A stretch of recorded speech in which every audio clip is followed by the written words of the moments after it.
Isang mapayapa at mapagpalang araw mga kabayan. Ito yung update ng aking minarkot na Baylip o Laurel. Yan, makikita nyo pagkaraan ng 45 days, ayan, may tumubo na ng mga ugat. Ito, kita nyo mga kabayan.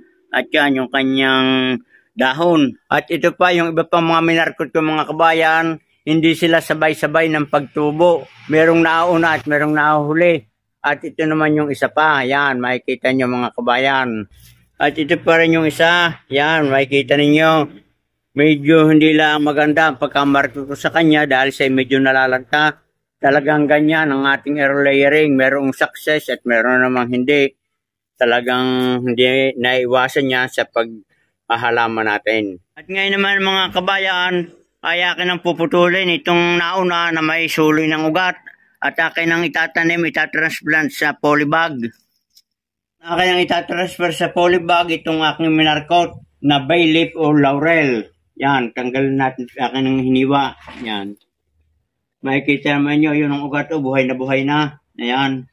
Ay ngayon, baka malaglag itong kokopit na bunot, ay magmaalsa ng kapit na bunot, ay baka mamatay. Ngayon, didirekta ko na dito sa polybag.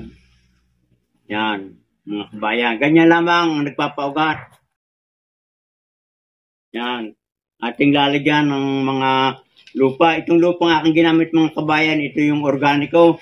Ito yung pinagaluhalong kokopit, cow manure, rice hull, at saka natawag nating sinunog na ipa, carbonized rice hull, at saka yung natawag nating vermicast o yung tayo ng bulate. So yan mga kabayan, kitang-kita naman ninyo ang ating pagkapagtanim. Yan. At ito yung aking obserbahan kung kailan ito magkakaroon ng panibagong talbos. At ngayon akin namang didiligan mga kabayan. Pagkatapos may transfer ko sa polybag, ito na mga kabayan.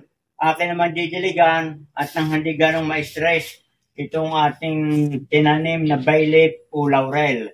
O yan mga kabayan. Ayan.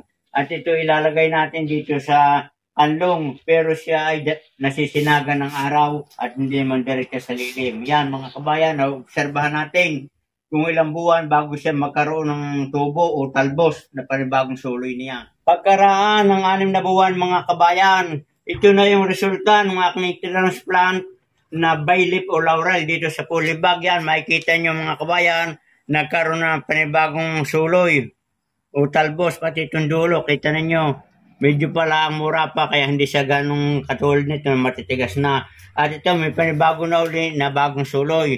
At ito mga kabayan, pag itinanim natin sa lupa ng direkta, tuloy-tuloy na ang paglaki niyan. At yan, hindi na kayo bibili ng gagamitin yung laurel sa paggamit sa pagluto, katulad ng humba o mga ginagamitan natin pang sangkap, mga kaldereta, pwede rin ilagay ito pampabango. At ito ay maganda rin natin pangsuob, pangtaboy ng mga negative elements at pang-cleansing. So yan mga kabayan, ganyan lamang pamamaraan ng ating pagpaparami ng laurel. Good luck and good health at naway nagustuhan ninyo ang video na ito. At huwag niyong kakalimutan mga kabayan, pakipindot ng notification bell, share, follow, and subscribe para kayo ay updated sa aking na-upload na mga video.